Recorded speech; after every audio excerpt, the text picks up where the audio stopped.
Welcome. Thank you for joining us. We're glad you're here. You may have some memories or thoughts of what church is really all about. Is it a place to get married? A place you go when someone dies? A big potluck? Sometimes with that mystery dish. Bible stories on a flannel board? A place to sing hymns? It can be some of those things, but it's really learning to love God and to love others, seeing our relationships with family and friends grow stronger, serving our community, and a place to find hope in a world facing trouble. Also that we can share the incredible good news of Jesus with others who need this good news just like we do. We believe Jesus died on the cross and rose again to save us all, bringing us new life, healing, and peace.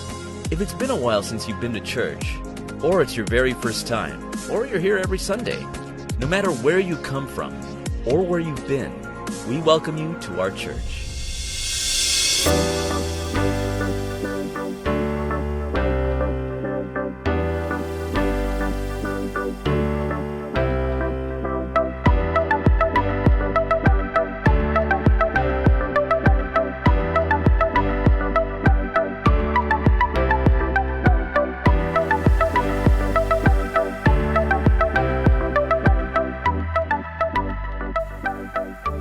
Shalom saudara-saudara JCA Friends and Family, apa kabar? Kita sekarang setelah melewati Paskah, kita sudah lewat Jumat Agung, lalu kita lewat Paskah, dan 6 minggu kita berturut-turut membicarakan masa menjelang Paskah sampai dengan Paskah, saudara-saudara. Hari ini saya sedang membaca-baca dan sekaligus mempersiapkan sesuatu yang baru untuk kita semua. Sesuatu seri di mana nanti kita akan berjalan di dalam 8 minggu, saudara-saudara. Jadi setelah Easter atau setelah Paskah itu, ada yang namanya journey. Sesuatu perjalanan iman menuju Pentakos, saudara-saudara. Pentakosta, saudara-saudara. Dan ini merupakan rangkaian khotbah selama 8 minggu di mana kami telah mempersiapkan, jadi JCA Pastors telah mempersiapkan hal-hal yang akan membawa kita semua, saudara dan kami semua, untuk kembali meneruskan perjalanan iman kami sampai nanti ke masa pada waktu ada pencurahan Roh Kudus atau Pentakosta, saudara-saudara.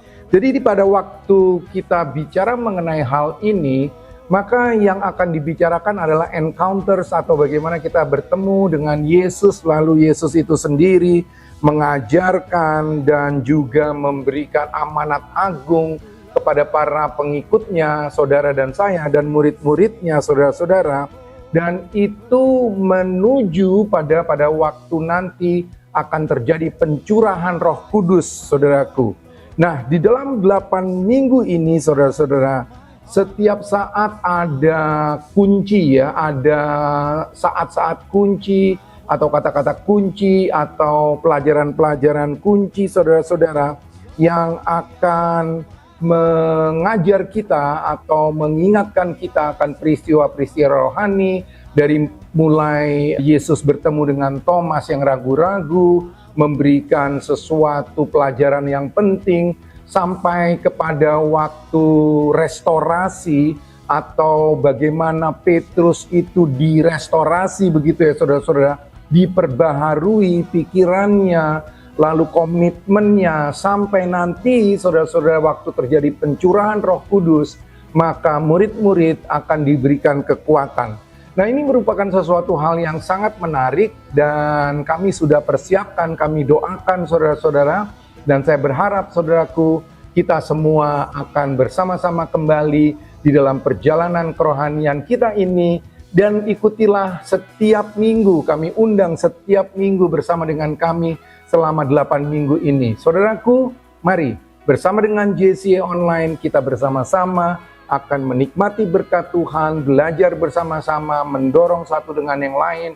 Sementara juga kita bisa memuji, membesarkan nama Tuhan bersama dengan Decree Worship atau JCA Worship, saudara-saudara. Di sana kita ada kelengkapan dari bagaimana orang percaya, saudara dan saya, bisa sama-sama belajar dan juga mengikuti perjalanan kerohanian kita. Mari saudaraku, ini adalah minggu yang pertama. di dalam 8 seri khotbah dari JCA yang merupakan journey sampai atau perjalanan rohani sampai masa Pentakosta nanti.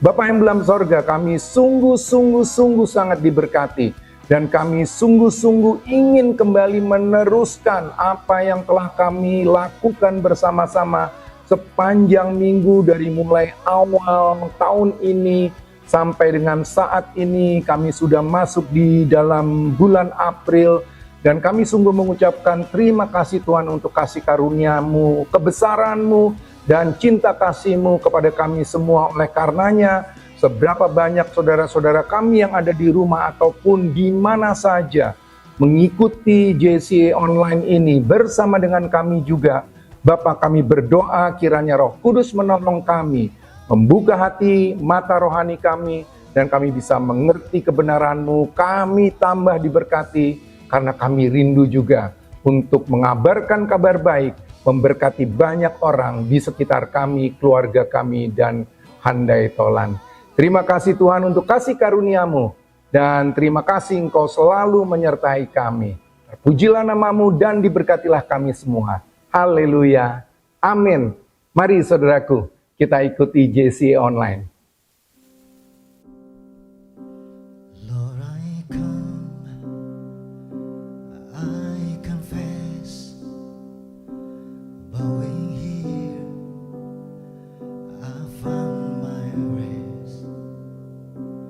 Without you, I fall apart.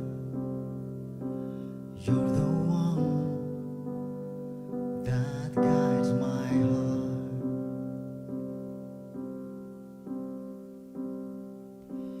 Lord, I need you. Oh, I need you. Every hour I need you.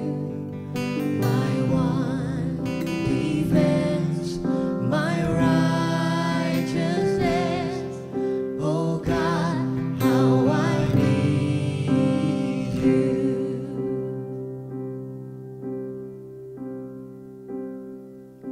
Where sin runs deep, your grace is more.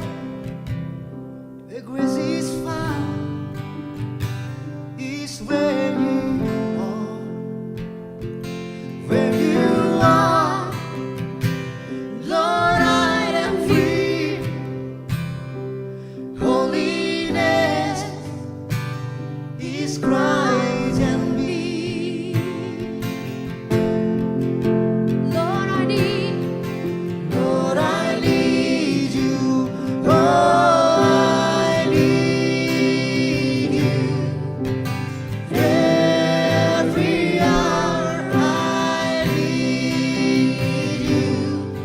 My one defense, my righteousness. Oh God, how I need you. Teach my song to rise to you.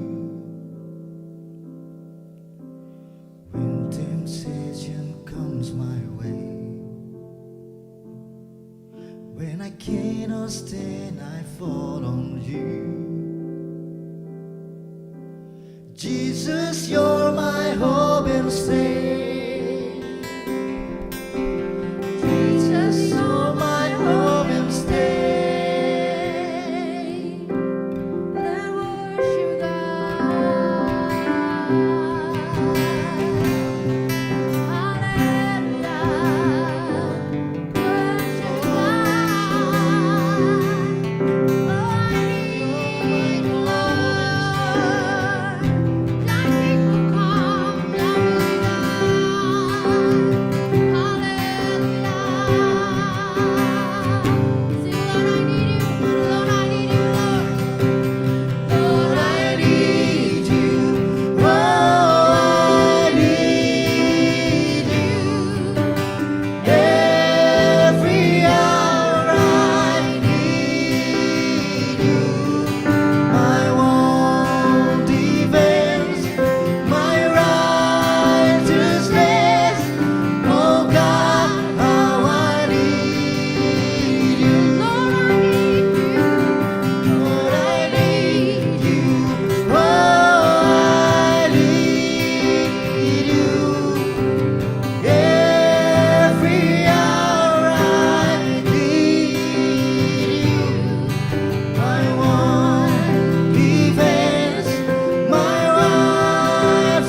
Selamat berjumpa kembali Bapak Ibu Saudara di dalam JCA Online. Kita sekarang sudah mulai dengan serial khotbah yang baru. Setelah Paskah, perjalanan ke Pentakosta. Dan minggu ini kita belajar mengenai ragu menjadi percaya. Ya. Jadi Bapak Ibu Saudara, kemarin ini kan kita baru saja merayakan Paskah ya, merayakan kebangkitan Yesus Kristus, dan pada waktu itu khotbah kita berbicara mengenai dua orang yang berjalan bersama Yesus ke Emmaus. Mereka ini sangat sedih karena meninggalnya Tuhan Yesus, dan kemudian tapi dia bangkit, tapi mereka ini masih bingung gitu, ini apa gitu ya, yang kejadian ini begitu membuat mereka sedih sampai mereka ini tidak menyadari bahwa yang berjalan bersama ya. Nah, kalau kita melihat kepada cerita yang akan kita bahas bersama pada hari ini, itu membahas mengenai keraguan. Kita berdoa terlebih dahulu. Terima kasih Tuhan untuk kesempatan yang Kau berikan sekali lagi kepada kami untuk kembali membaca firman-Mu, mencoba mengerti firman-Mu, dan kami berdoa ya Tuhan. Kami minta agar Engkau menolong kami, memberikan hikmat-Mu Tuhan, agar kami boleh mengerti, agar kami boleh mengenal Engkau lebih jauh lagi, dan biarlah firman-Mu ini Tuhan menjadi rema bagi hati kami, dan kami boleh menapak maju di dalam kehidupan kami ini dengan menuruti kehendak-Mu. Terima kasih Tuhan, kiranya kehendak-Mu jadi di atas diri kami semua. Dalam nama Yesus kami berdoa. Amin. Kita baca dari Yohanes 20 ayat 19 hingga 22. Kita lihat dulu ayat yang 19 ya Bapak Ibu Saudara. Ketika hari sudah malam, pada hari pertama minggu itu, berkumpullah murid-murid Yesus di suatu tempat dengan pintu-pintu yang terkunci karena mereka takut kepada orang-orang Yahudi. Pada waktu itu datanglah Yesus dan berdiri di tengah-tengah mereka dan berkata, damai sejahtera bagi kamu. Bapak Ibu, kita tahu ya, mereka ini kan murid-murid Yesus ini mengetahui bahwa Yesus datang untuk membawa damai. Yesus datang untuk menjadi raja. Itu asumsi mereka ya. Jadi mereka setelah Yesus ditangkap, setelah Yesus disalibkan dan disiksa, kemudian disalibkan, kemudian bangkit lagi, tuh mereka tuh nggak mengerti begitu ya, nggak mengerti, dan mereka ketakutan. Mereka ini udah takut kalau sampai-sampai orang-orang Yahudi juga akan mengejar pengikut-pengikut Yesus begitu ya, akan sama dengan Yesusnya, mereka juga akan dibunuh seperti Yesus. Kemudian mereka juga malu ya. Malu karena mereka meninggalkan Yesus sendirian, bukan? Jadi Yesus sudah ditangkap, sudah disiksa, tapi nggak ada yang membela, nggak ada yang, iya saya mau ikut dia atau apa sampai mati pun saya ikut dia, itu nggak ada gitu. Mereka malah lari cerai-berai, menyembunyikan diri. Nah di sini mereka ini sangat ketakutan, jadi mereka berkumpul di satu tempat, kemudian dikunci pintunya ya. Zaman dulu itu nggak ada kunci yang ceklek-ceklek gitu ya, tapi kuncinya itu adalah merupakan kayu yang diceklikkan gitu, atau balok bahkan ya, balok yang ditaruh di malang gitu ya, di pintu. Jadi tidak bisa dibuka dari luar Bapak Ibu Saudara. Tetapi tiba-tiba Yesus sudah datang ke ruangan yang mereka tempati itu. Kemudian setelah dia datang, dia berkata, damai sejahtera bagi kamu. Bukankah itu yang mereka tunggu-tunggu ya, damai sejahtera? Mereka ini udah ketakutan, tapi diberi oleh Tuhan damai sejahtera. Kalau bahasa aslinya, shalom alaihim, begitu ya. Atau kalau dalam di jemaat kita itu banyak yang mengerti bahasa Prancis. Jadi mereka mengatakan mungkin la paix soit avec vous, begitu ya. Ini saya mesti baca kalau nggak ngerti. Atau kalau dalam bahasa Arab Assalamualaikum. Ya, jadi mereka ini diberikan damai sejahtera oleh Yesus. Itu yang mereka tunggu-tunggu, mereka sangat ketakutan. Setelah itu ayat yang ke-20. Dan setelah berkata demikian, ia menunjukkan tangannya dan lambungnya kepada mereka.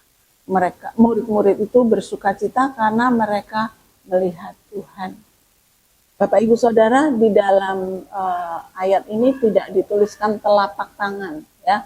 Dalam bahasa Inggrisnya juga tidak dituliskan the palm of his hands. Dia menunjukkan the palm of his hand, tapi dia menunjukkan tangannya. Karena Bapak Ibu Saudara, kalau kita lihat gambar-gambar gitu ya, lukisan-lukisan itu kan yang disalibkan tuh di sini ya, di telapak tangan. Padahal kalau di sini itu kalau dia digantung di kayu salib itu tidak kuat untuk menyangga tubuhnya ini, karena dipaku di sini pasti robek begitu ya.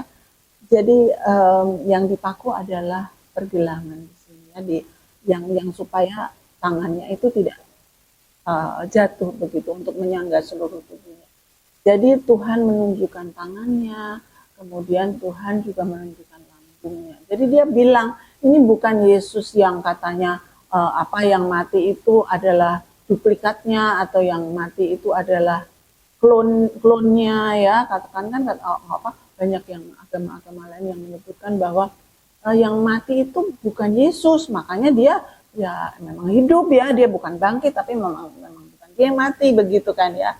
Tapi Yesus mengatakan ini aku yang kemarin disiksa, ini aku yang kemarin disalibkan, ini aku, buktinya ada. Jadi mereka bersukacita karena memang mereka ini melihat Yesus yang mereka kenal ya. Maka itu mereka udah masih ketakutan, tapi udah agak lega begitu ya. Tapi Yesus mengatakan sekali lagi, ayat 21.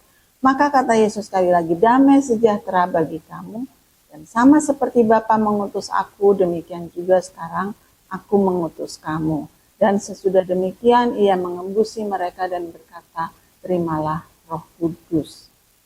Bapak Ibu Saudara, langsung switch ya, dari mereka ketakutan, diberi damai sejahtera, langsung dikasih, ini loh tujuan kamu sekarang nih. Tujuan kamu adalah sama seperti Bapa mengutus aku juga mengutus kamu. Jadi Bapak Ibu Saudara, Tuhan datang kepada mereka bukan untuk show off, ini loh aku bangkit, ini aku Tuhan, ini aku pantas untuk disembah dan lain sebagainya. Karena dia menunjukkan diri atau dia bertemu dengan paling tidak 500 orang ya, menurut Alkitab, menurut penelitian, dan kalau digabung-gabung itu 500 orang tuh ada tuh yang melihat dia sesudah kebangkitan. Jadi dia bukan hanya pamer gitu ya, ini aku Tuhan nih berarti dan aku tuh apa yang aku katakan aku sudah genapi begitu, enggak, tapi dia ada tujuan bagi murid-muridnya, yaitu dia juga mengutus mereka seperti Bapa mengutus Yesus. Jadi Bapak Ibu, tujuan itu penting ya. Jadi kan kalau kita misalnya gitu ya, kamu ada orang yang udah berkecukupan begitu ya, terus kamu ngapain kerja gitu ya, cari uang gitu. Cari uang buat apa?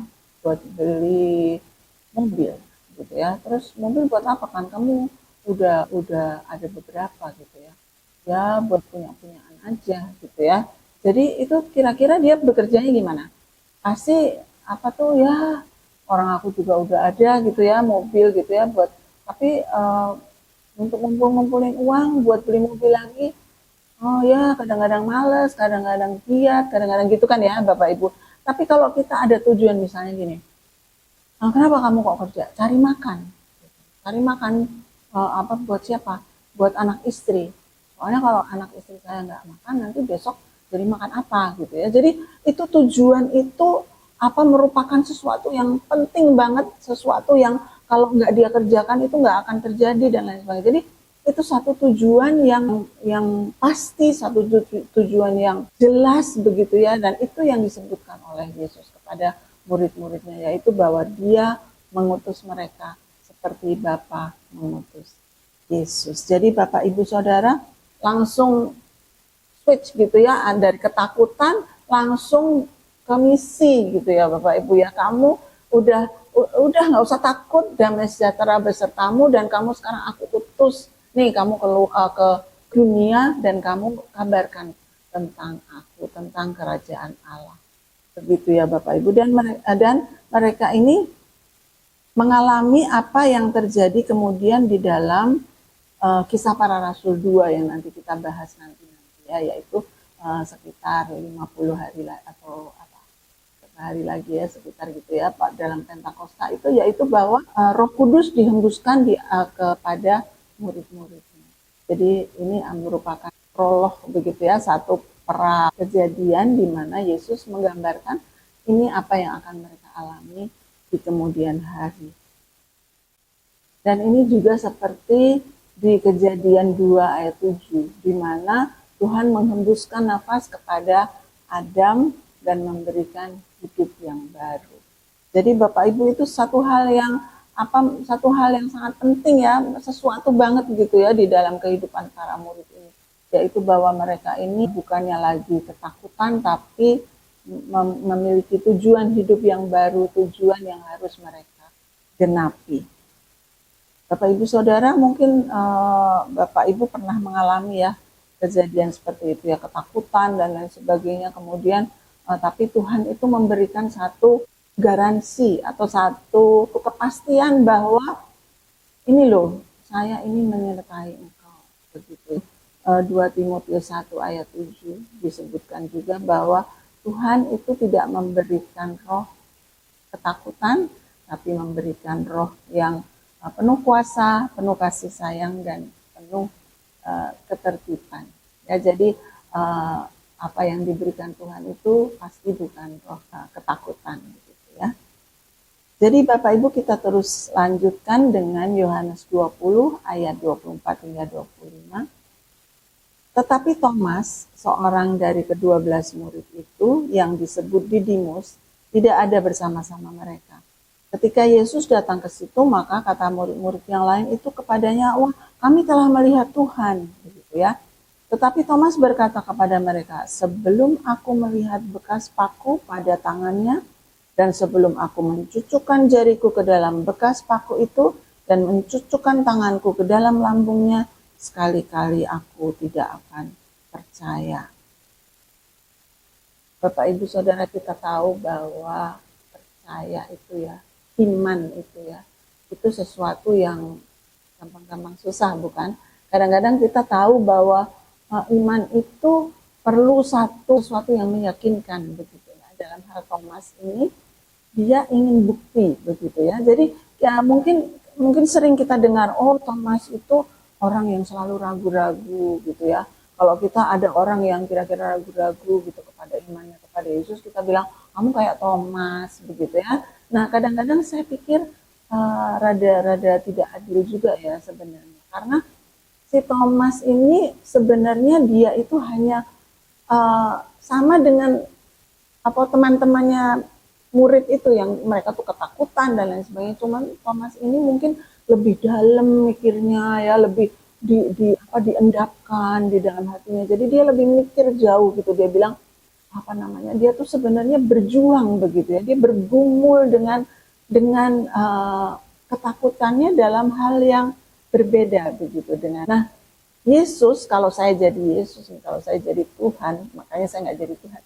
Jadi kalau saya ini nggak dipercaya gitu kan, pasti marah ya. Kalau kita manusia kan, waduh ini saya udah 3 tahun bersama-sama kamu, kamu udah sering lihat mujizat, saya udah sering melihat, memperlihatkan kepada kamu bagaimana saya menolong kalian atau dan lain sebagainya.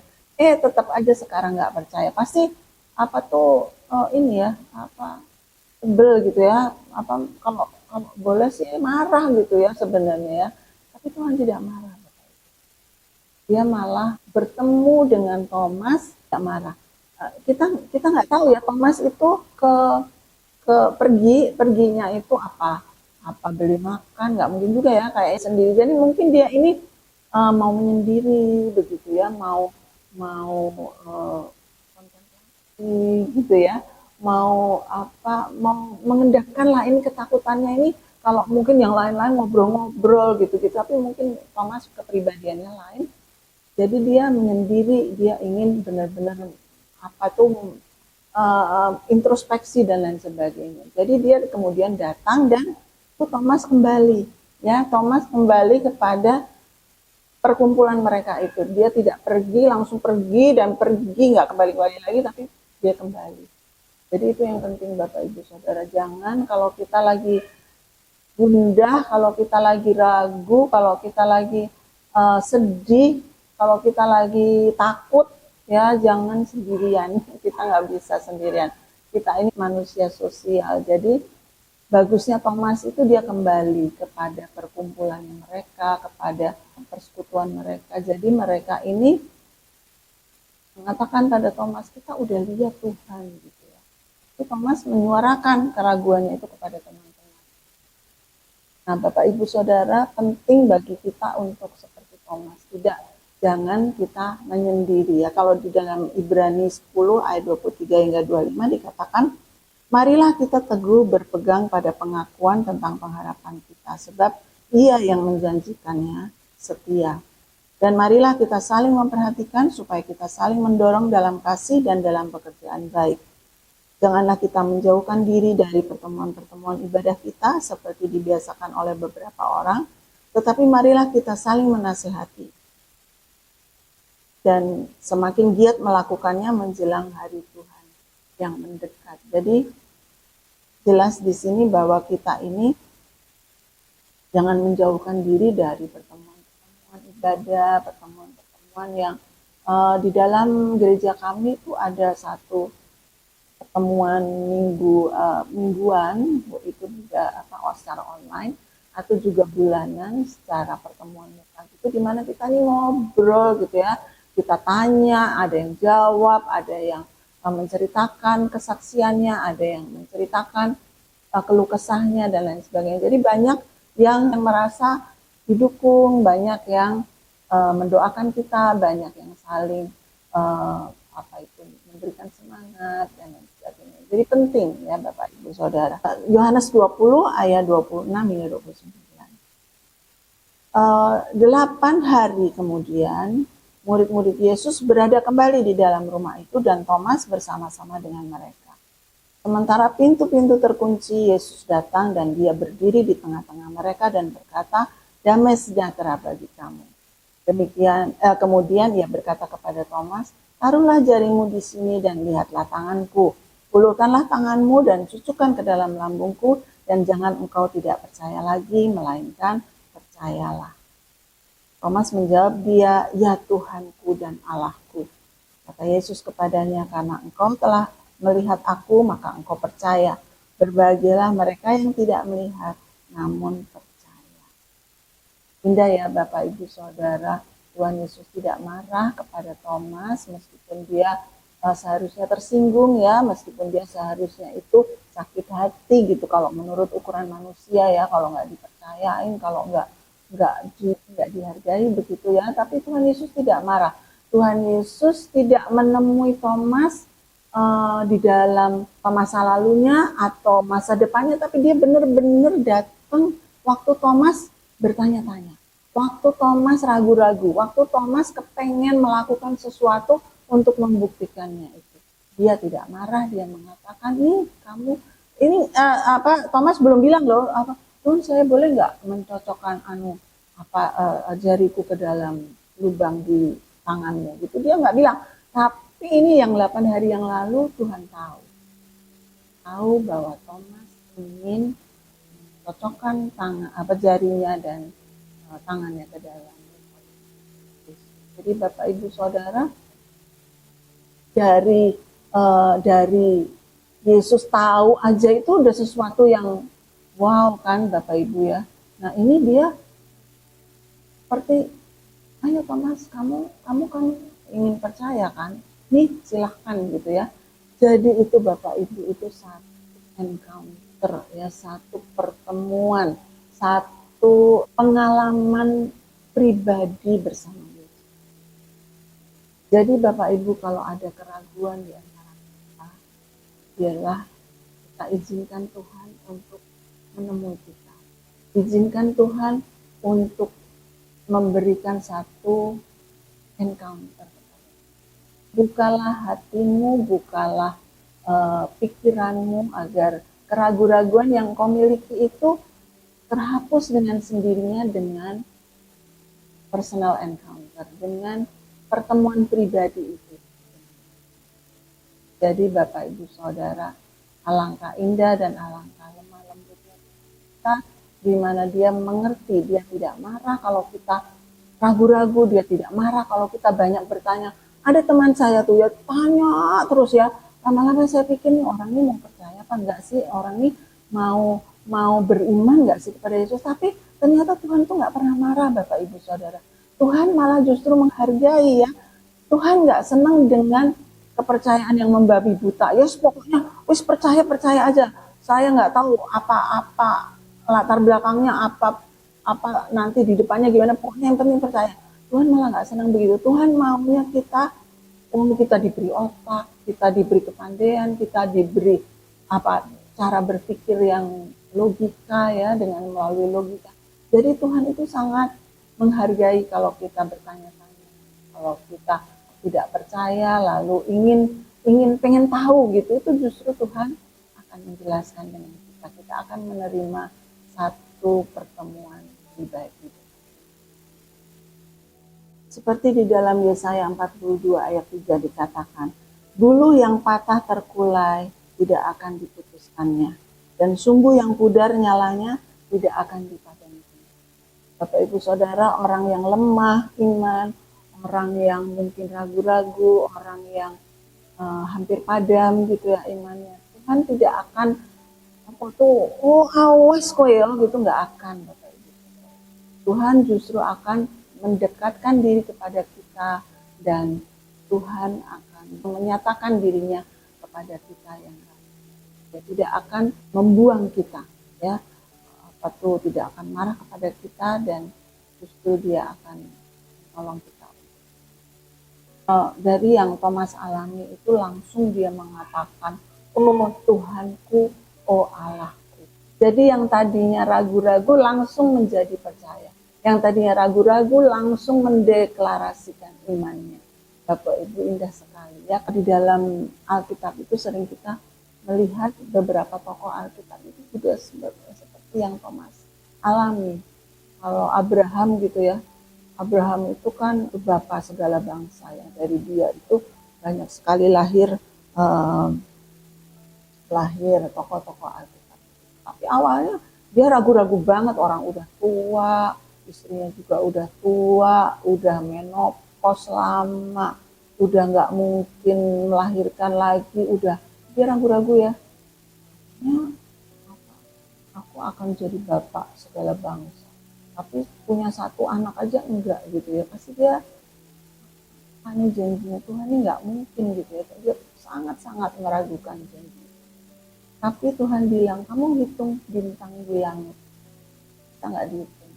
Hitung pasir di pantai, bisa nggak? Ini kayak segitu itu keturunanmu nanti, gitu ya. Jadi dan Abraham akhirnya menjadi bapak yang sangat-sangat dikagumi ya. Dia menjadi panutan banyak tokoh Alkitab. Kemudian juga Musa itu kan dipilih oleh Tuhan ya, dipilih dengan sengaja, dipilih oleh Tuhan dari antara orang banyak. Tapi dia sangat-sangat rendah diri. Jadi dia bilang, jangan pilih aku. Terus dikasih mukjizat. Tongkat yang kamu pakai jadi ular. Nanti begitu jadi ular, pegang ekornya jadi tongkat lagi.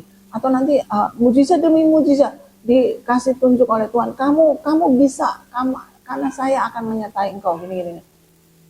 Nggak bisa. Aduh, saya tuh kalau waktu saya pertama kali baca itu gemes banget. Musa.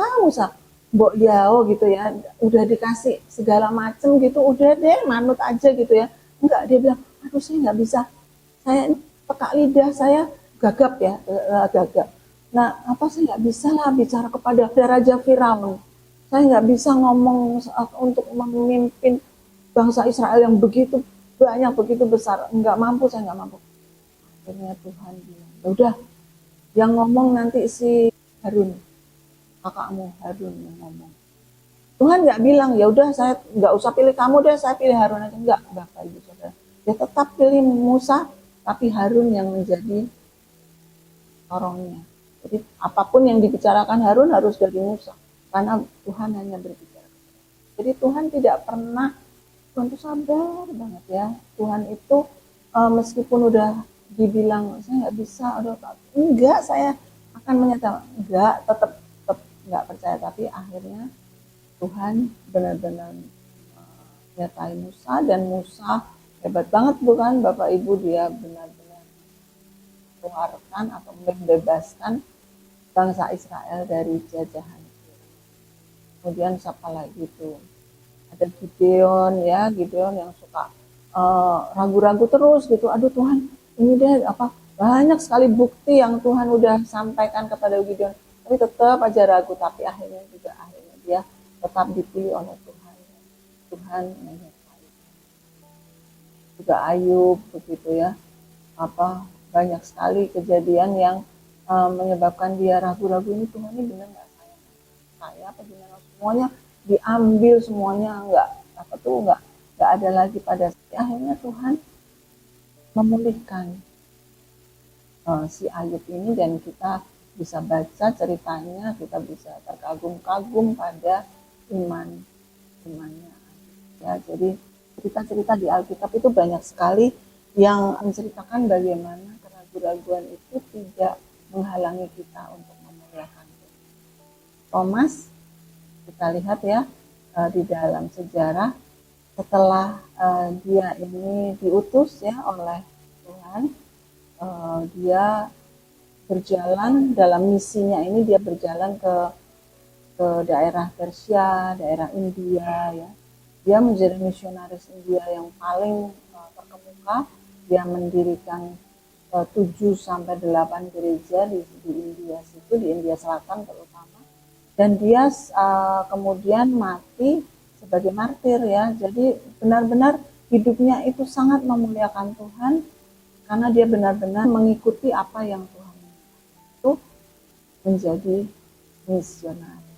Jadi dia benar-benar terjun di dalam dunia misi dan memuliakan Tuhan. Padahal dia tadinya sangat.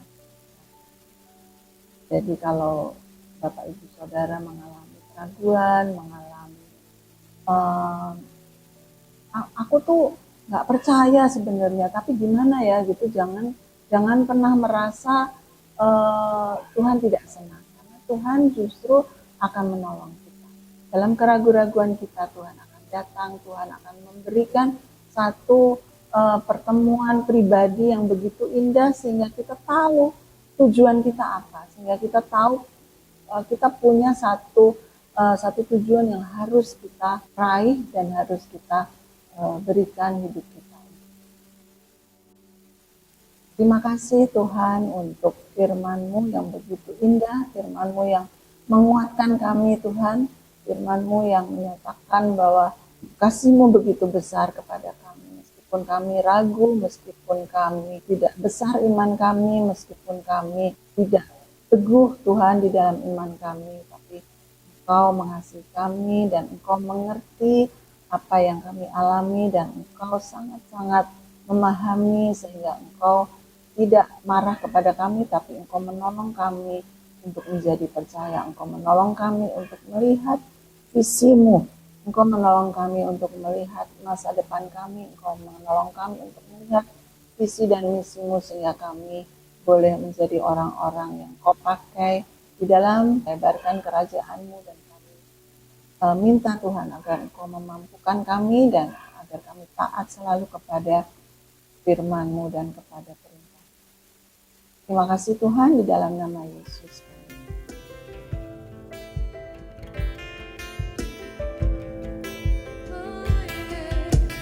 Tiada kata yang bisa lukiskan indahnya Kau Tuhan. Bagimu segala pujian dan kemuliaan.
Nah saudaraku, kita telah tiba di akhir daripada JCA Online minggu ini dan mengucapkan syukur karena kita telah sama-sama mendengarkan pelajaran di minggu ini dari 8 minggu di mana kita akan bersama-sama sampai dengan Pentakosta tadi.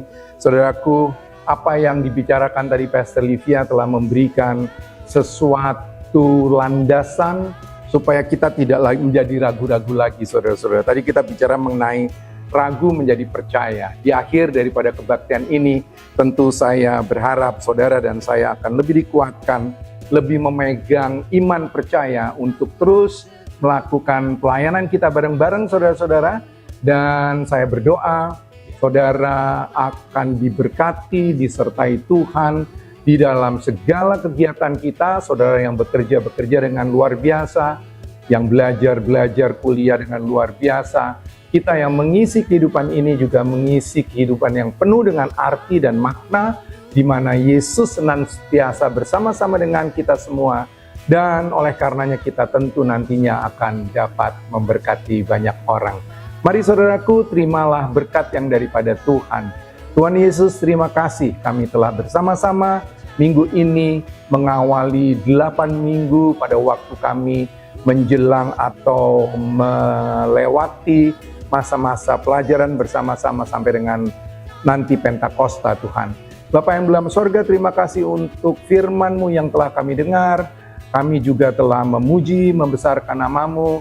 Kami juga telah memberikan dari hati yang kami ada, di mana Engkau telah memberkati kami. Kami kembalikan Tuhan Yesus yang akan menjadi sama-sama kami gunakan untuk pelayanan kelebaran kerajaan-Mu melalui JCA Tuhan. Oleh karenanya setiap kami yang ada di tempat ini, biarkanlah Engkau sendiri yang akan memberkati kami lipat kali ganda di dalam kehidupan kami dan pelayanan kami.